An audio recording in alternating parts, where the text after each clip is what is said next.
Hi guys. C-Drama greets you. Kuching Bibo is a clan of water condensing beasts, so there must be a way to survive forever, and this method is to refine the magic elixir. The person who needs to refine it sacrifices the elixir fire at the cost of hundreds of years of spiritual power, among which the three flavors the medicines are the most precious treasure of the demon clan, the soul-burning grass, the divine dew of the Tiangong Zhuanqi, and the flying beast elixir that has been cultivated for more than 10,000 years. However, no matter the immortals, monsters or flying beasts, the inner elixir is life.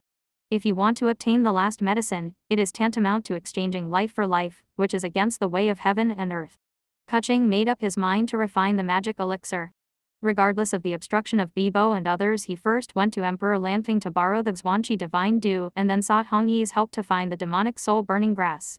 Since Kuching still needs a feathered bird crown, which is also the crown of the peacock kings of Baiao Island, in order to express his sincerity, he is willing to exchange the jade seal and promise that he will agree to anything the other party asks him to do in the future.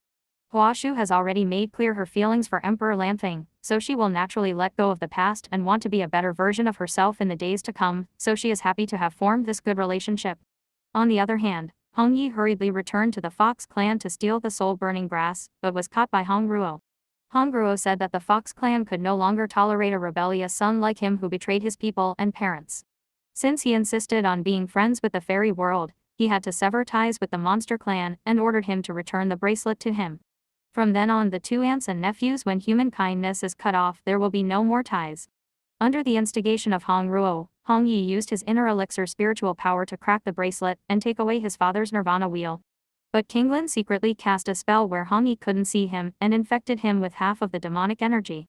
Although Hong Ruo tried to break through the confinement and regain his body, it was still in vain. King Lin vowed to destroy everyone or everything Hong Ruo cared about. Ningyan Mountain had a sleepless night with bright lights. Kuching used the blood of chaos to detoxify Ayan and stayed by her bedside until dawn. When Ayan woke up and saw Kuching, she was startled at first, and then found that she had white hair and felt desolate and sad in her heart. She realized that her time was running out, but Kuching repeatedly denied it and comforted Ayan to have a good rest. Hong Yi retrieved the soul-burning grass, and Kuching used the excuse of practicing in seclusion, but in fact he was refining the elixir in the back mountain. Yanshuang and Hong Yi were worried that Ayan would be bored and would accompany her every day. Even though her health improved slightly, they still had a knot in their hearts, that is, they misunderstood Kuching. Ayan felt that Kuching was in seclusion to avoid her, and her rescue was just to make up for her guilt. However, Kuching comforted Ayan and could only cast a concerned look from a distance. That night, Hong Yi was promoted in the Yanshan Palace.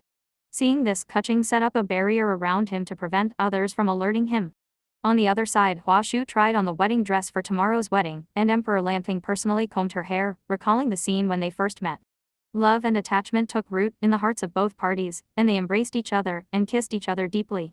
In the Forbidden Valley, at the back of Days Mountain, the fire was raging in the cauldron. Kuching couldn't hide his tiredness. Seeing that there was only the last step left to refine the magic elixir, he finally smiled. On the other hand, Ayan was sitting alone under a tree drinking wine to drown her sorrows. Kuching couldn't help but step forward and put a coat on her. Seeing her crying silently, he felt extremely uncomfortable. In a blink of an eye, the wedding day of Emperor Lanfeng and Huashu arrived. With the sound of the Blue Dragon Palace, guests arrived one after another to welcome the Peacock Princess in gorgeous clothes and phoenix crown. When the third bell rang, Emperor Lanfeng had not yet arrived, making the immortals feel at a loss and looked at each other in confusion. Huashu was full of nervousness and impatience. Just as she asked Hong to check on the situation, she suddenly heard a painful dragon roar echoing through the sky and saw the golden dragon's body crashing down in Lingia Palace. After a while, Huashu and the Manji immortals landed in front of the Yu Palace and found Emperor Lanfeng wearing a dragon-embroidered jin robe. Blood gushed out from his chest, staining his half-kneeling figure. Emperor Lanfeng looked at Huashu with nostalgia, then fell into Huasha's arms and lost his breath. No matter how many immortals tried to save him, they were powerless.